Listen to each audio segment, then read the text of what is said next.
នឹងហើយអ្នកទាំងអស់គ្នាណាថាលុយមួយរៀល trade កើតបងមើលនេះលុយមួយរៀលនេះ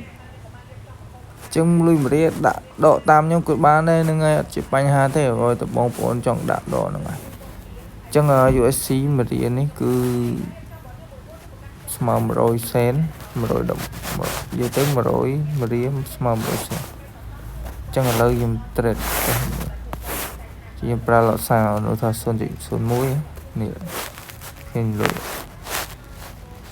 នេះវារត់ចឹងបើដុល្លារគឺ Conra គឺបាក់ trade ទៀតហើយ Conra ចឹងយើងដើមទូយើង trade សេនទៅហ្នឹងហើយសម្រាប់ដៃថ្មីណាចង់ high risk គឺចាប់ដើមវាសេនទៅយើងអាច flip លេខបាន100 200អាចបើបានរាប់ពាន់រាប់ម៉ឺនណាដូចទៅ Con ដុល្លារដូចគ្នាណា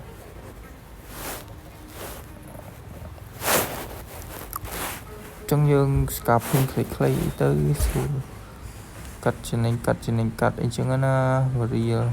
បងប្អូនចង់បានប្រាក់ account សេនហ្នឹងឆាប់មកខ្ញុំប្រាប់ពីរបៀបបង្កើតហ្នឹងគឺក៏ខ្ញុំបង្កើតឲ្យក៏បានដែរអត់ជាបញ្ហាទេណាបងប្អូនអើយ fly the best fly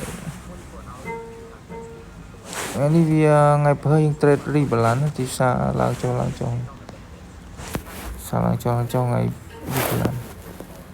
candle daily អាច rebalance ដងខ្ទង់បាក់សូននេះចឹងណាបើក្នុងម៉ោងអត់តន់ដល់ម៉ោងលត់ដុនណាពាក់កណ្ដាលថ្ងៃហ្នឹងបើវាឡើងអត់ផុតបកគោនេះទេនេះចុងនេះទេចឹងគឺវាធ្លាក់មកវិញទៀតហើយតែបើវាផុតហាយនេះគឺអាចមានឱកាស rebalance ដល់នេះចឹងណាចឹងអូខេហ្នឹងហើយបងប្អូនអរគ្នាចឹង trade ស្រួលកាត់បាត់មកអេមហ្នឹងហើយ consent ចឹងសមទៅលុយនេះលុយសេនវាស្រួលចឹង